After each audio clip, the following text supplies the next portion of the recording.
일본인이었던 주인공은 어릴 적 절친이었던 한국인 친구의 가족이 이웃들의 학대로 일본을 떠나버렸던 기억을 더듬었다는데요.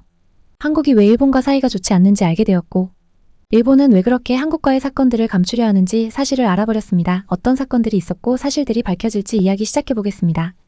창문 앞에 서서 지평선에 모여드는 먹구름을 바라봤어요. 제가 사는 작은 도쿄 아파트에서 말이에요. 제 이름은 하나사토, 올해 62살인데 평생 수많은 태풍을 겪어왔어요. 그런데 이번 건 뭔가 달랐어요.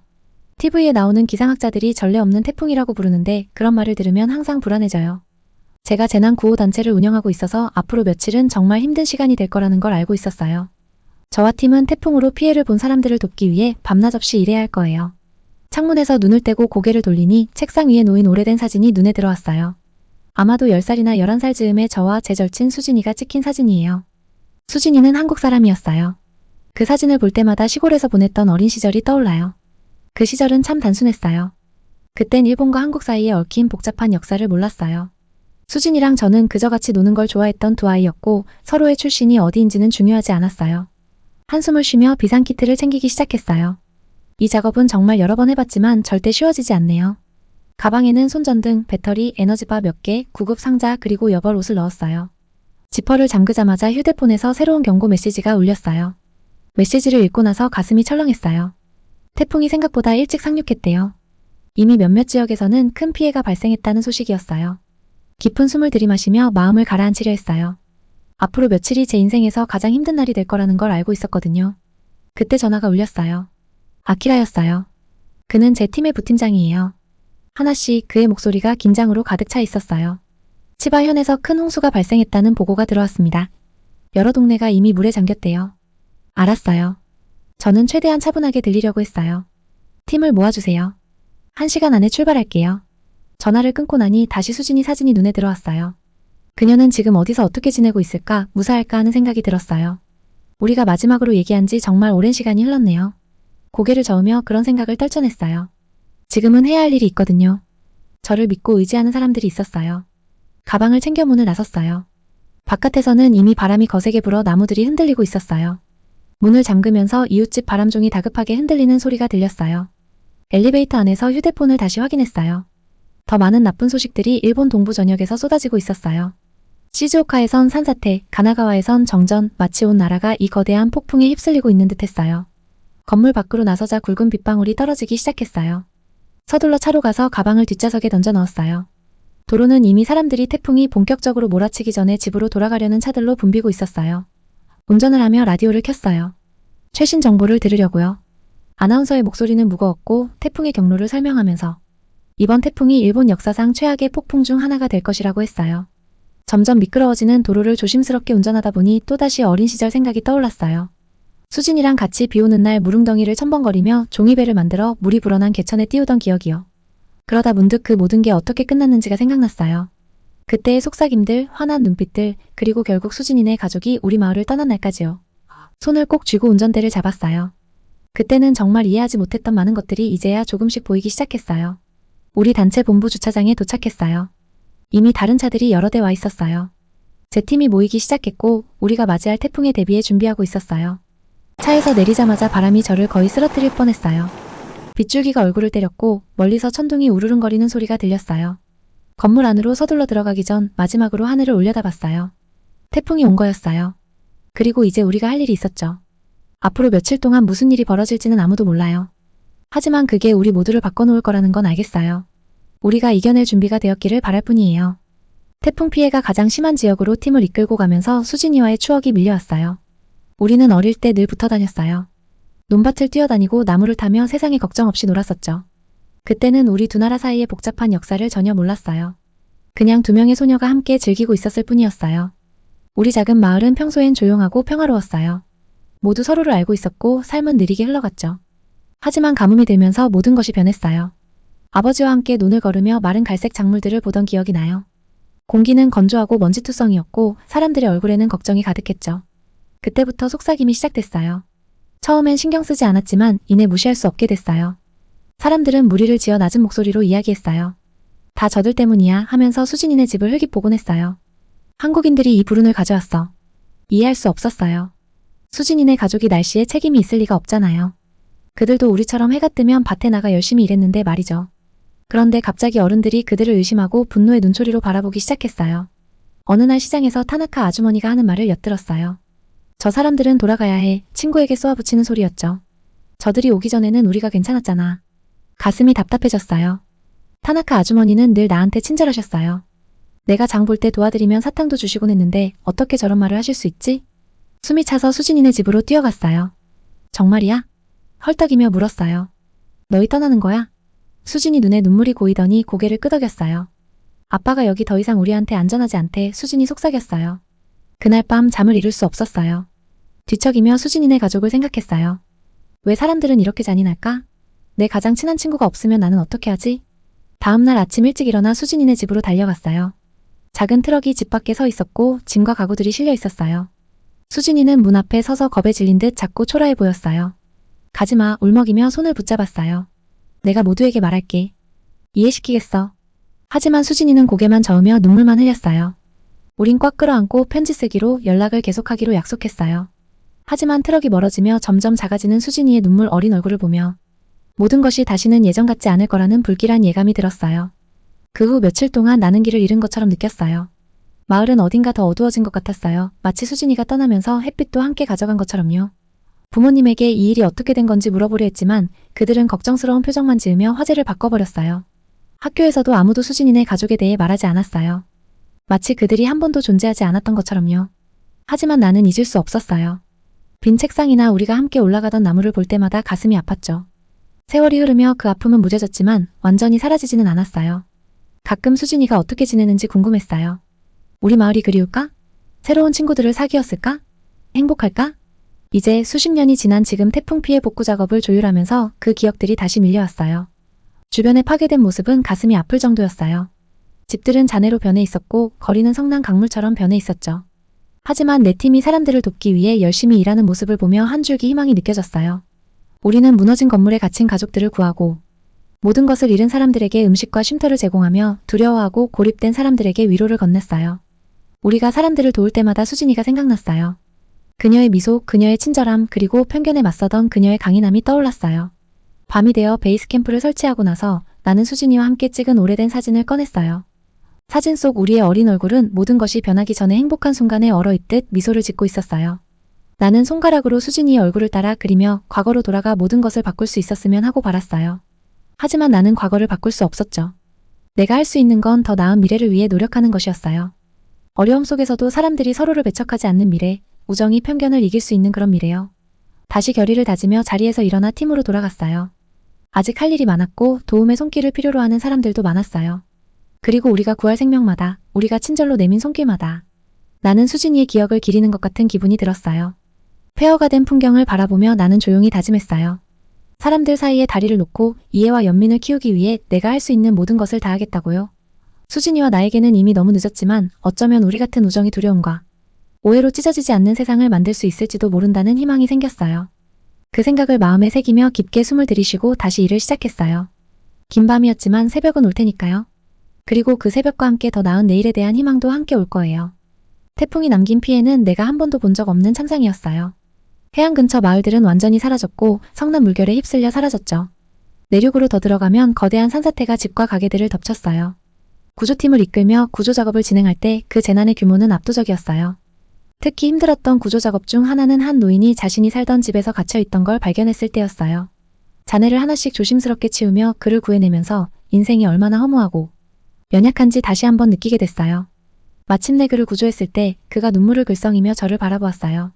고맙습니다. 그의 목소리는 거의 들리지 않을 정도로 낮았어요. 여기서 아무도 모른 채 혼자 죽는 줄 알았어요.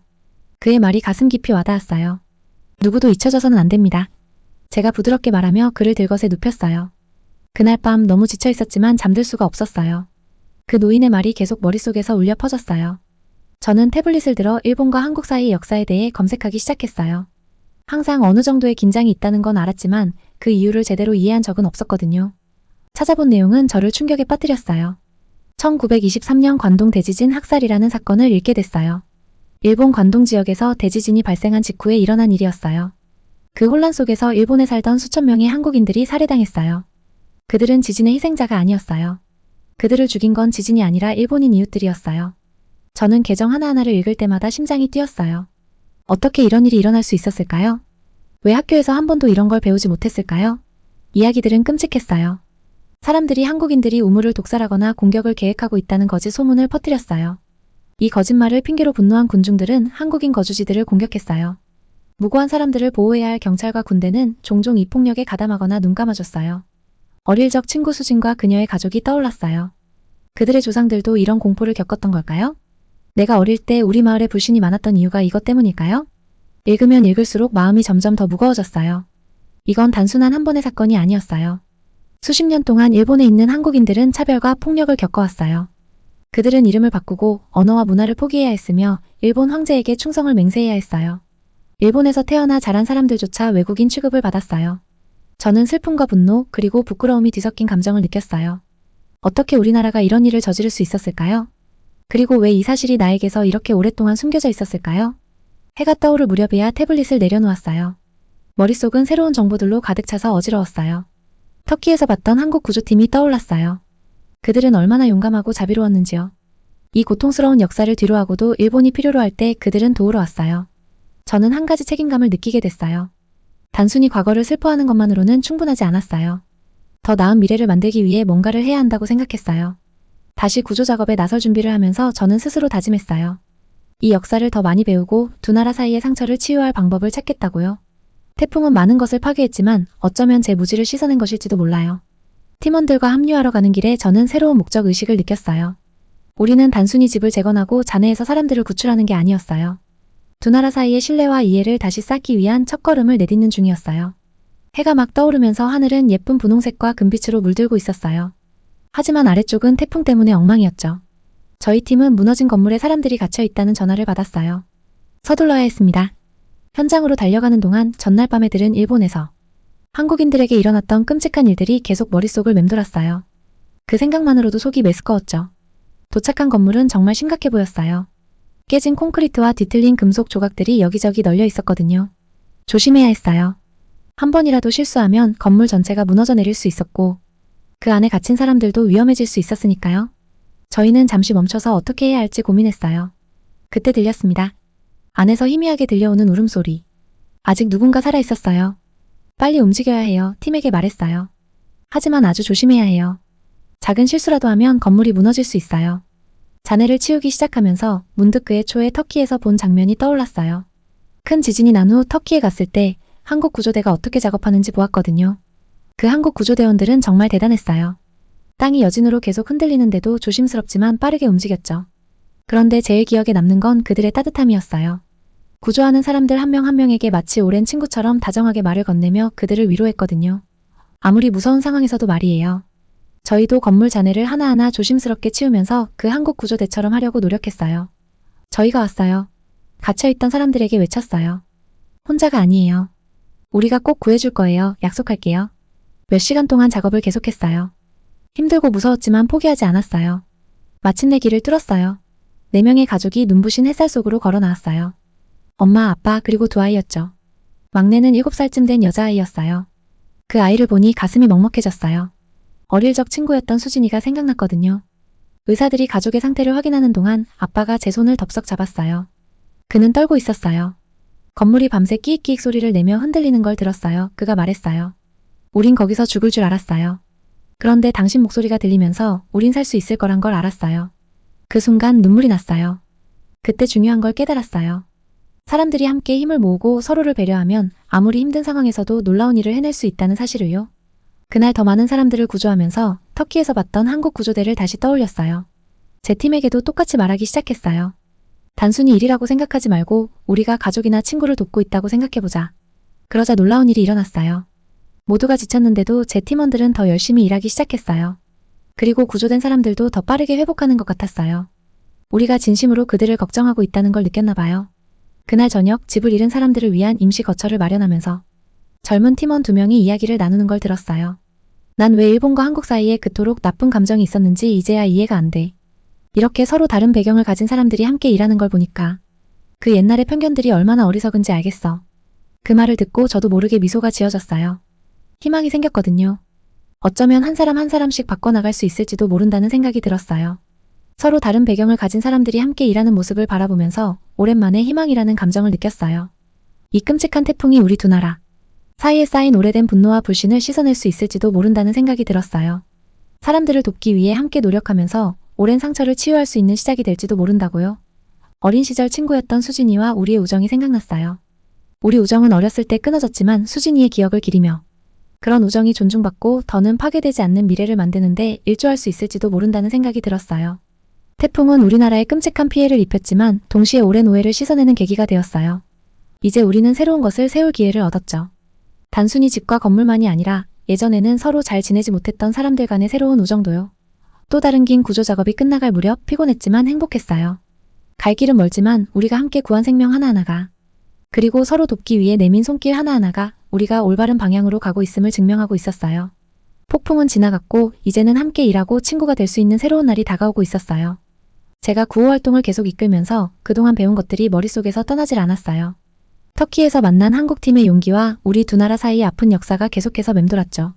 저는 일본과 한국 사이의 간극을 메우기 위해 뭔가 해야겠다는 강한 필요성을 느꼈어요. 우선 제 팀부터 시작하기로 결심했죠.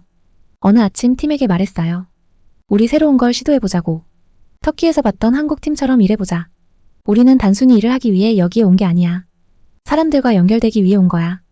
처음에 제 팀은 어리둥절해했어요. 팀에서 가장 어린 멤버 중 하나인 유키가 물었어요. 하나씨, 그게 무슨 뜻이죠? 제가 미소 지으며 설명했어요. 우리가 누군가를 구출하거나 물품을 나눠줄 때 그냥 넘기지 말고 그들과 이야기를 나누자고. 그들의 가족, 집에 대해 물어보고 우리가 정말로 그들을 생각하고 있다는 걸 보여주는 거야. 놀랍게도 모두 시도해보겠다고 동의했어요. 며칠 후 제 팀이 이 새로운 방식을 실천하는 모습을 지켜봤어요. 그리고 그 차이를 눈으로 확인할 수 있었죠. 집을 잃은 한 할머니를 도와드렸던 일이 기억나요. 그냥 담요만 드리고 지나치지 않고 몇 분 동안 할머니와 함께 앉아 있었어요. 할머니 집에 대해 이야기해주세요. 저는 조용히 말했어요. 할머니는 눈물을 글썽이며 50년 동안 가꾸었던 정원 이야기를 하셨어요. 이젠 꽃들이 다 없어졌어요. 할머니가 속삭이듯 말했죠. 저는 할머니의 손을 잡고 말했어요. 이 모든 게 끝나면 제가 와서 새로운 꽃들을 심어드릴게요. 할머니가 저에게 보내주신 미소는 태양보다도 밝았어요. 그 미소 하나로 우리 모두의 고된 노력이 훨씬 가치 있게 느껴졌어요. 며칠이 지나자 제 팀은 새로운 에너지로 일하고 있었어요. 모두가 지쳐 있었지만 한층 더 집중하고 단호해 보였어요. 우리가 도운 사람들 또한 더 빨리 회복하는 것 같았어요. 우리가 보여준 친절과 배려가 그들에게 힘을 준 것 같았어요. 어느 저녁 집을 잃은 가족들을 위한 쉼터를 준비하던 중 팀원 둘이서 나누는 대화를 우연히 듣게 됐어요. 오랫동안 저희와 함께해온 다케시가 말했어요. 난 솔직히 일본과 한국 사이에 왜 그렇게 나쁜 감정이 있는지 잘 몰랐어. 그런데 이렇게 일을 하면서 누구든 상관없이 돕다 보니 그런 옛날 생각들이 얼마나 어리석었는지 알겠더라고. 그의 친구 메이가 고개를 끄덕였어요. 맞아. 우리 할아버지 할머니가 한국 사람들에 대해 정말 끔찍한 말을 하곤 했거든. 그런데 이제 보니 우리 모두 같은 사람이야. 가끔은 우리도 도움을 필요로 하잖아. 이 대화를 들으면서 너무나 행복했어요. 변화는 가능하다는 걸, 한 사람씩 변할 수 있다는 걸 깨달았어요. 다음날 학교 잔해를 치우는 동안 저는 히로시라는 청년과 함께 일했어요. 무거운 빔을 함께 들고 있던 중에 히로시가 말했어요. 하나씨, 제가 요즘 하나씨가 말한 사람들과의 연결에 대해 많이 생각해봤어요. 그래? 저는 이마에 맺힌 땀을 닦으며 그의 말을 더 듣고 싶었어요. 히로시는 조금 쑥스러운 듯 보였어요. 제가 사는 아파트 근처에 한국 식당이 하나 있어요. 그동안 그곳을 피해 다녔는데 어젯밤에는 거기 가보기로 했어요. 저는 미소 지으며 그를 격려했어요.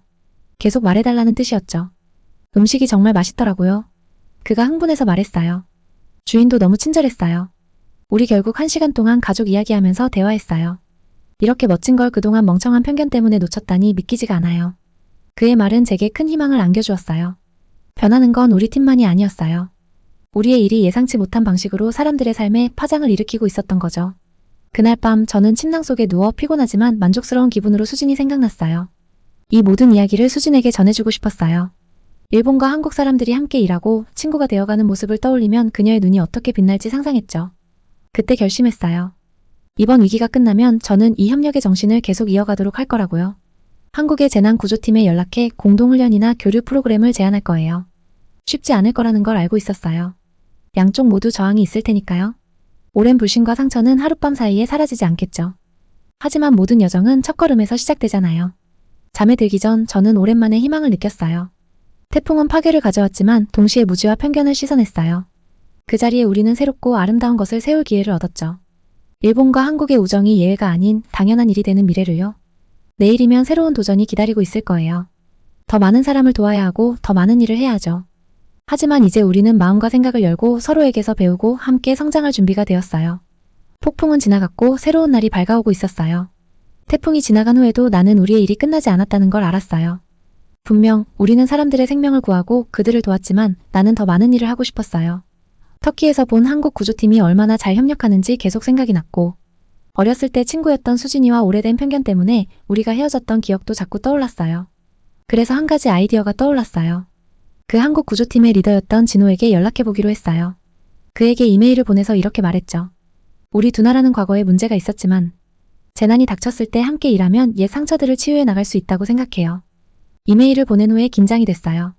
만약 진호가 우리와 함께 일하기를 원하지 않는다면 어떡하지? 혹시 이게 나쁜 아이디어라고 생각하면 어떡하지? 하지만 그런 걱정은 오래 하지 않아도 됐어요. 진호는 곧바로 답장을 보냈고 제 아이디어에 매우 흥분해 있었어요. 저는 언제나 재난은 국경을 신경 쓰지 않는다고 생각해왔어요. 그가 말했어요. 우리가 사람들을 도울 때 왜 국경을 따져야 하죠? 진호와 나는 우리 팀들이 함께 일할 수 있는 계획을 세우기 시작했어요. 일본과 한국 구조대원들이 함께 훈련하고 대형 재난이 발생했을 때 서로 도울 수 있는 프로그램을 만들고 싶었어요. 하지만 그 과정은 쉽지 않았어요. 몇몇 사람들은 이 아이디어를 좋아하지 않았어요. 일본과 한국 팀이 섞이는 걸 반대하는 사람도 있었고 처리해야 할 서류와 규정도 많았어요. 그래도 진호와 나는 포기하지 않았어요. 이 일이 중요하다는 걸 알았으니까요. 힘들 때도 계속 밀고 나갔어요. 그러다 우리 아이디어가 얼마나 좋은지 모두에게 보여주는 일이 벌어졌어요. 우리 지역에 또 다른 큰 지진이 발생했어요. 이번엔 준비가 돼 있었어요. 일본과 한국 팀들이 나란히 서서 사람들을 도왔어요. 그 장면은 정말 놀라웠어요. 우리 팀들은 마치 한 가족 같았어요. 누가 일본 사람인지 누가 한국 사람인지 상관하지 않았어요. 그들은 오로지 생명을 구하는 일에만 집중했어요. 음식을 나누고 장비를 공유하고 심지어 농담도 주고받았어요. 그 모습을 보면서 정말 행복했어요. 그들이 일하는 모습을 지켜보면서 나는 어렸을 때 친구였던 수진을 떠올렸어요. 나는 아직도 도쿄에 있는 내 책상 위에 우리 둘이 함께 찍은 사진을 두고 있어요. 그녀의 가족이 우리 동네를 떠난 후 어떻게 되었는지 알 수 없지만 일본과 한국 사람들이 이제 친구가 되는데 도움을 주면서 우리의 우정을 기리는 느낌이 들었어요. 일본을 강타했던 큰 태풍은 끔찍했어요. 많은 집이 무너지고 많은 사람이 다쳤어요. 하지만 묘하게도 그 태풍은 우리 두 나라 사이의 나쁜 감정도 일부 씻어낸 것 같았어요. 우리는 모두 단지 도움이 필요한 사람들일 뿐이라는 걸 깨닫게 해줬어요. 이제 나는 새로운 인생 목표가 생겼어요. 물론 재난 속에서 사람들을 돕고 싶다는 마음은 여전히 있어요. 하지만 일본과 한국이 더 좋은 친구가 되도록 돕고 싶다는 마음이 더 커졌어요. 우리가 함께 생명을 구할 때마다, 한 가정을 함께 도울 때마다 우리는 그 목표를 향해 한 걸음씩 나아가고 있어요. 이 일이 쉽지는 않을 거예요. 여전히 우리 두 나라 사이에는 오랜 역사가 있고 변화하는 걸 원하지 않는 사람들도 많아요. 하지만 저는 우리가 할 수 있다고 믿어요. 한 번의 구조, 한 번의 우정을 쌓아가면서요. 일본과 한국 구조대원들이 함께 일하는 모습을 보면서 오랜만에 느끼지 못했던 감정이 떠올랐어요. 바로 희망이었어요. 더 나은 미래에 대한 진정한 희망이었죠. 할머니가 자주 하시던 말씀이 생각났어요. 폭풍이 지나가면 무지개가 뜨는 법이란다. 우리 두 나라는 오랜 시간 나쁜 감정의 폭풍을 겪었어요. 하지만 이제 무지개가 뜨기 시작하는 것 같았어요. 아직 희미하지만 분명히 보였어요. 그날 밤 나는 일기장에 이렇게 썼어요. 오늘 내가 꿈꾸는 우리 두 나라의 미래를 보았다. 서로를 돕고 친구가 되는 미래. 적이 아닌 친구가 되는 미래. 내가 어렸을 때처럼 한 일본 소녀가 한국 소녀인 수진과 베프가 되는 미래. 아무도 그걸 이상하게 생각하지 않는 세상. 우리는 그 미래를 향해 첫걸음을 내디뎠다. 이제 계속 걸어가야 한다. 일기장을 덮고 창밖을 내다봤어요. 하늘엔 별들이 빛나고 있었어요. 어딘가에서 수진도 이 별들을 보고 있을지도 몰라요. 그녀가 행복하길 바랐어요. 그리고 언젠가 우리가 함께 만들어가는 이 새로운 세상에서 다시 만날 수 있기를 바랐어요. 다음날 우리는 다시 일을 시작할 거예요. 여전히 도움이 필요한 사람들이 있으니까요. 하지만 이제 일본인과 한국인이 나란히 서 있는 모습을 볼 때마다 미소가 지어질 거예요. 우리는 단지 집과 도로를 재건하는 게 아니었어요. 우리는 서로의 마음을 잇는 다리를 놓고 있었어요. 그리고 그 다리는 마지막 벽돌이 놓이고 마지막 못이 박힌 후에도 오래오래 남을 거예요. 폭풍은 지나갔어요. 그리고 그 뒤로 새로운 날이 밝아오고 있었어요. 우정, 이해, 희망의 날이요. 그리고 나는 그날을 두 팔 벌려 맞이할 준비가 됐어요.